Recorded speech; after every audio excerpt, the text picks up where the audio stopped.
अस्सलामुअलैकुम प्यारे दोस्तों, उम्मीद करता हूँ कि आप खैर आफियत से होंगे। प्यारे दोस्तों, मुफ्ती सलमान अजहरी साहब से जुड़ी जो खबरें निकल के जो सामने आ रही है, आप पहले इनको खुद अपनी आंखों से देख लीजिए और आखिर में आपसे छोटी सी गुफ्तगू करेंगे। पहले आप इस वीडियो को देखिए। तो चलिए वीडियो को शुरू करते हैं। तो हमारे साथ मौजूद हैं चौधरी इनामुद्दीन वकील साहब। आइए वकील साहब से समझते हैं ये पूरा मामला क्या है। मुफ्ती सलमान अजहरी साहब की जो बेल थी, बताया था ग्रांट हो जाएगी, ग्रांट हो गई जी, मगर फिर भी वो जेल से बाहर नहीं आ रहे हैं। क्यों नहीं आ रहे हैं? पहले भी आपको बताया था कि जो मिशनरी है इसका मिसयूज किया जा रहा है। जी बिल्कुल बिल्कुल भाई, इनके खिलाफ पासा एक्ट जो है उसके तहत कार्रवाई करी गई।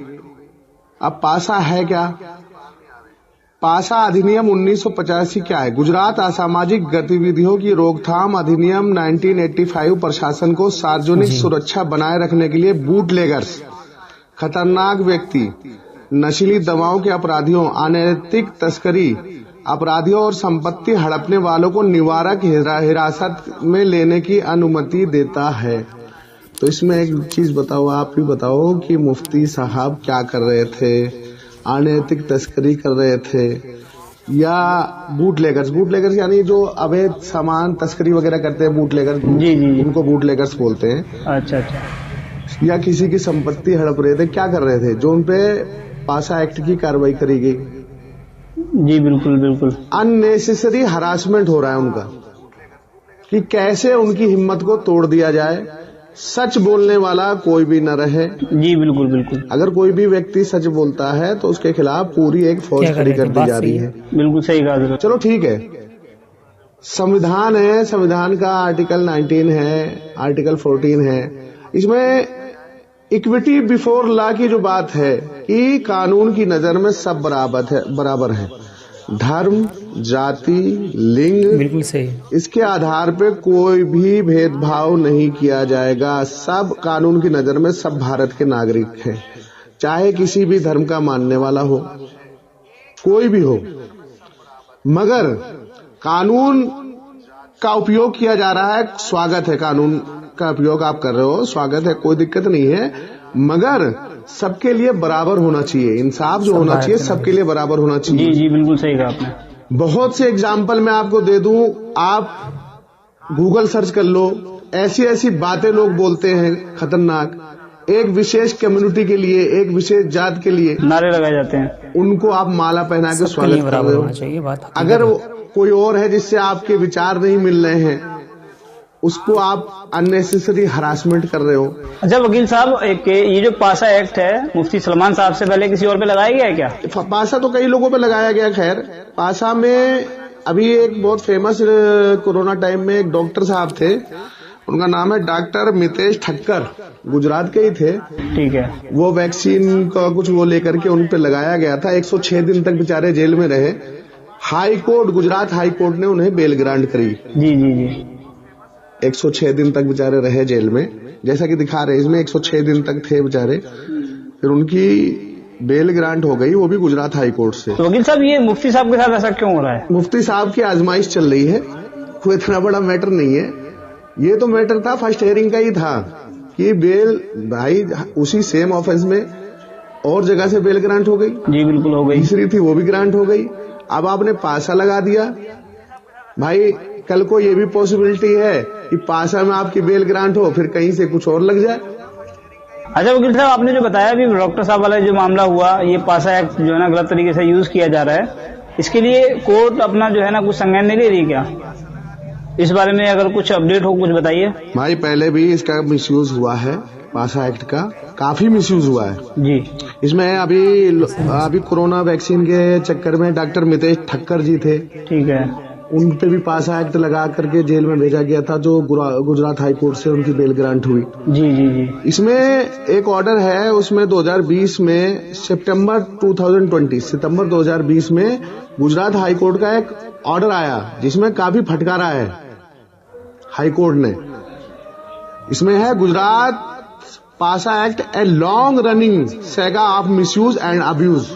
ठीक है ठीक है।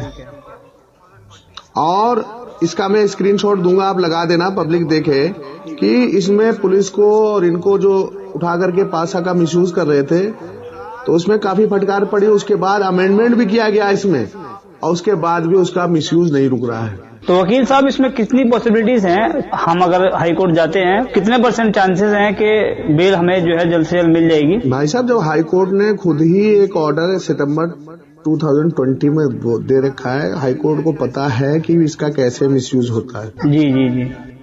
हाई कोर्ट को पूरा पता है कि कैसे पुलिस या मिशनरी इसका मिसयूज करके किसी पार्टिकुलर व्यक्ति के खिलाफ कैसे वो करना है, क्या करना है। बिल्कुल आप जाओगे, अपनी बात रखोगे, ये ऑर्डर है, इसको भी दिखाया जाएगा कि देखो जनाब, पहले भी मिसयूज हो रहा था, अब भी क्या हो रहा है। जो वहां का इलाकाई मजिस्ट्रेट है जिसने इनको जो बेल ग्रांट करी है, बिल्कुल, मुफ्ती सलमान साहब को, अगर इतना ही स्ट्रॉन्ग एविडेंस होता उनके अगेंस्ट जी, तो वो जज साहब भी बेल ग्रांट नहीं करते। बिल्कुल नहीं करते। बिल्कुल, बेल ग्रांट होने के बाद भी आप उनको रुकावट डाल रहे हो उनकी रिहाई में, तो आपका इंटेंशन साफ है कि आपका किसी बंदे के साथ में आपकी मिली भगत है और उसके तहत आप ये कार्रवाई कर रहे हो। इसमें क्या है कि जो सामाजिक कार्यकर्ता हैं हमारे, जी, आरटीआई एक्टिविटिस्ट हैं, जी, जो सूचना का अधिकार होता है, उसके तहत इनसे जानकारी भी मांगी जाए। जी जी जिन जनाब ने ये पासा एक्ट लगाया है जी, कि साहब आपने अभी तक कितने लोगों के ऊपर भड़काऊ भाषण में पासा एक्ट की कार्रवाई करी। जी जी, भाई भड़काऊ भाषण का ही तो मामला है। हाँ बिल्कुल बिल्कुल वही है। कितनों के खिलाफ करी, और इससे ज्यादा भड़काऊ भाषण जो मेंशन कर दिए जाए कि ये फला फला डेट में हुए हैं और ऐसे ऐसे वायरल हुए हैं, इनके खिलाफ क्यों नहीं हुई। बिल्कुल बिल्कुल। इसमें एक दो सवाल और भी पूछे जाएं कि बहुत से मामलों में कॉग्निजेंस लेता है, कोर्ट भी लेता है, कॉग्निजेंस लेते हैं, पुलिस भी लेकर के एफआईआर करती है, क्यों नहीं करी भाई। तो इसमें कई सवाल पूछे जाएं आरटीआई के दायरे में, और रिटर्न में दिखाया जाए कि भाई ये आपका कंडक्ट है, अगर करो तो। वही मैं बात करता हूँ ना, इक्विटी बिफोर लॉ। जी जी जी, संविधान में साफ साफ है कि कानून की नजर में सब बराबर हैं। बिल्कुल बिल्कुल। धर्म, जाति, लिंग के आधार पे किसी के साथ भेदभाव नहीं किया जाएगा। बिल्कुल बिल्कुल। तो ये भेदभाव क्यों। बिल्कुल, हमारी बेल भी मिल जाए अगर, तो आप पासा लगा दो और उनके खिलाफ एफआईआर नहीं दर्ज होगी तो बेल का तो मतलब ही नहीं है। वो तो उनको, इसमें एक शब्द है इंग्लिश का, म्यूट कंसेंट। जी जी, चुप रहना। बहुत से जो अच्छे लोग हैं। प्यारे दोस्तों, आपने देखा कि रिकॉर्डिंग थोड़ी लंबी थी, लेकिन मैंने आपको चंद बातें सुना दी। वकील साहब ने कहा कि और भी तो बहुत सारे ऐसे लोग हैं जिन पर पासा एक्ट लगना चाहिए था, जो कि पासा एक्ट लगना बिल्कुल अनिवार्य था और अनिवार्य है, लेकिन इन लोगों पर पासा एक्ट क्यों नहीं लगता। आखिर कारण क्या है। कानून तो सबके लिए बराबर है। यहाँ पर हर धार्मिक को अपने अपने धर्मों को फॉलो करने का हक है, लेकिन यहाँ देखा जाए तो सिर्फ एक ही कौम को टारगेट किया जा रहा है, और सिर्फ मुस्लिम।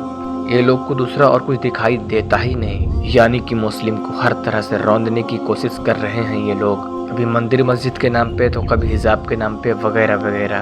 तो प्यारे दोस्तों, आखिर में मैं यही कहूँगा कि हम तमाम मुसलमानों को एक प्लेटफॉर्म पे खड़े होने की ज़रूरत है। अगर अभी भी नहीं जागे तो बहुत देर हो जाएगी। समझो अपने आप को मुसलमानों, वरना हालात इससे भी बदतर हो जाएंगे। तो आखिर में वीडियो को इसी गुफ्तगू पे एंड करता हूँ, अपने रब की बारगाह में हाथ फैलाकर, ऐ मेरे रब्बे क़दीर, हम तमाम दुनिया भर के मुसलमानों को एक प्लेटफॉर्म पर खड़े होने की तौफीक अता फरमा, और हमारे मुफ्ती सलमान अज़हरी साहब को जल्द से जल्द रिहाई अता फरमा। हमारे फ़िलिस्तीन के तमाम मुसलमानों पर अपना करम अता फरमा, और जिनके बच्चे या बच्चियाँ शहीद हो गए हैं तो उनके माँ बाप को सब्र सुकून अता फरमा।